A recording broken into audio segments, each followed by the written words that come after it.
Here's how to use Clay to find leads based on recent job changes. So what you want to do is go to Signals, click Job Change, and here you will upload your leads. You can upload your own CSV file, import from a CRM, or use an existing Clay table. For this example, let's import a CSV, and here we have our sample data, right? We have information about our leads. Now you click Next and select the time frame we want changes included in. So you can do it in 3 months, 6 months, or 1 year. Let's do 3 months, click Next. Choose the frequency of how often you want the automation to run to check if that person you're tracking has changed a job. Let's say we're doing monthly, or let's say quarterly, right? Click Next, and you can add extra enrichment. Click Save, and now this automation will run every quarter, checking all of those leads if they have changed a job. Now you can actually go a step further and add another column. What we'll be doing is adding a column to automatically send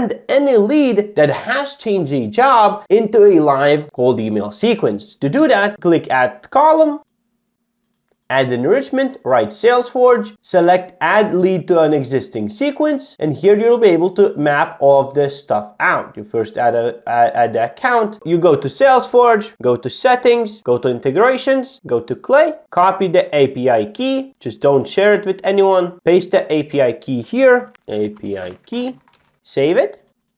And now you want to map the columns. First, select the workspace, let's do Clay Test, select a sequence, test, map the columns, email, first name, of course it's the first name, last name, LinkedIn URL, custom variables if needed, phone, right? You can adjust it to run as scheduled or run only. And now whenever Clay runs the enrichment, remember we did it quarterly, if it finds anyone that has changed a job, it will trigger this enrichment column to send leads into a live Salesforce sequence. It will add context right away and reach out to them without you needing to do anything. It will write hyper-personalized cold emails or whatever email you want, even your templates, and reach out to them. Now, if you want a more detailed tutorial about Salesforce, I suggest you take a look at this video where I share exactly how to use Salesforce to reach out to thousands of contacts every day.